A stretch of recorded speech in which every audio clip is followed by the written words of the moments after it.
नमस्कार। इस वक्त मैं हूँ सियाना क्षेत्र के सराय गांव में, जहां पर 2 अप्रैल के कांड में हमारे 13 युवा शहीद हो गए थे। आज उसी शहीद स्तंभ पर हूँ मैं, जहां पर काफ़ी संख्या में लोगों ने आकर वहां पर फूल माला की है, बुद्ध वंदना की है। तो मेरे साथ में है सामाजिक सुरक्षा फेडरेशन ऑफ इंडिया के राष्ट्रीय अध्यक्ष, उनसे कुछ थोड़ी सी बातचीत करेंगे। सर, आज 2 अप्रैल है और 2 अप्रैल के दिन आप यहाँ शहीद दिवस पर आए हैं, तो ऐसी संबंधी युवाओं को क्या संदेश देना?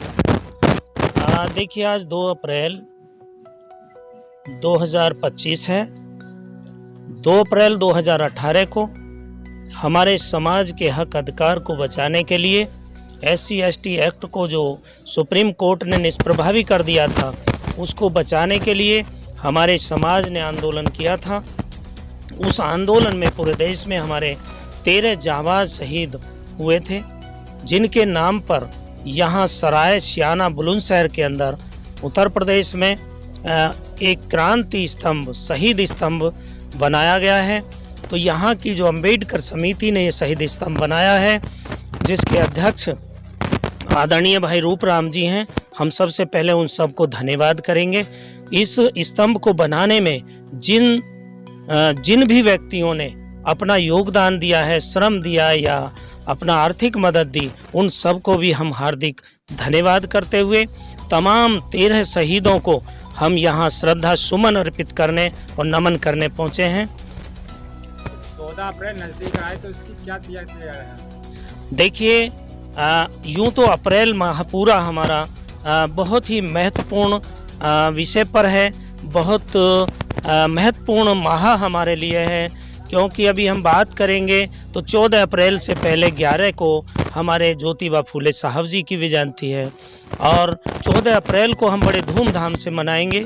हमारा समाज धूमधाम से मनाएगा, और उसका मनाने का मकसद है कि बाबा साहब अम्बेडकर जी की वजह से आज हमारा देश और हमारा समाज जो विश्व में अपनी ख्याति फैला रहा है, तो वो बाबा साहब की विचारधारा को जन जन तक पहुंचाने के लिए हम और बाबा साहब को नमन करते हैं, उनकी जयंती को धूमधाम से मनाते हैं। आप 14 अप्रैल को धूमधाम से मनाने की बात कर रहे हैं, लेकिन जो सरकार है वो 14 अप्रैल के लिए परमिशन इशू नहीं कर पा रही, तो किस तरीके से आप धूमधाम से मना पाएंगे? वो सरकार का दोगलापन है, वो सबकी नज़रों में आ रहा है।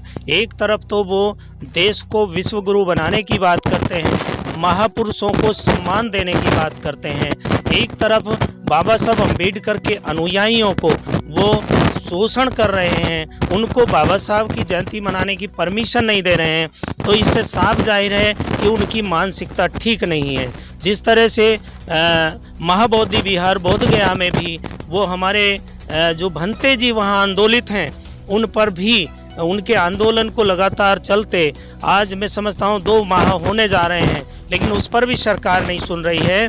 और वैसे वो बुद्ध की बात करते हैं, वो बाबा साहब अम्बेडकर की बात करते हैं कि उन्हीं से हमारा देश विश्व में विख्यात हुआ है। तो ऐसी दोगली मानसिकता को सरकार बंद करे और महापुरुषों को समानता दे। जिस तरह से वो दूसरे समाज के महापुरुषों को सम्मान देते हैं, इसी तरह से हमारे समाज के तमाम महापुरुषों को भी सम्मान दें।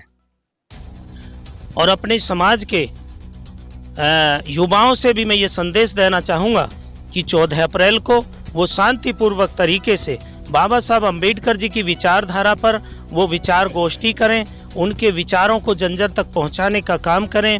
वहाँ देखने में आता है कि वो जगह जगह झगड़े कर लेते हैं, दुनिया भर के डीजे वगैरह बजाकर वहाँ अपना प्रदर्शन करते हैं, उस पर गाने बजाकर, उनकी तरफ कम ध्यान देते हुए जन जन तक बाबा साहब की विचारधारा को पहुँचाएं, संविधान की विचारधारा को पहुँचाएं। जब हमारे समाज के हर व्यक्ति संविधान को जान सकेंगे तो शोषण मुक्त हो सकेंगे, बाबा साहब की विचारधारा को जान सकेंगे तो संविधान और बाबा साहब के साहित्य को बचाकर इस समाज को आगे बढ़ाने का काम करेंगे। क्योंकि बाबा साहब कहकर गए थे कि अगर मुझे जिंदा देखना चाहते हो तो मेरे लिखे हुए संविधान को और मेरे लिखे हुए साहित्य को बचाकर जन जन तक पहुँचा देना। धन्यवाद।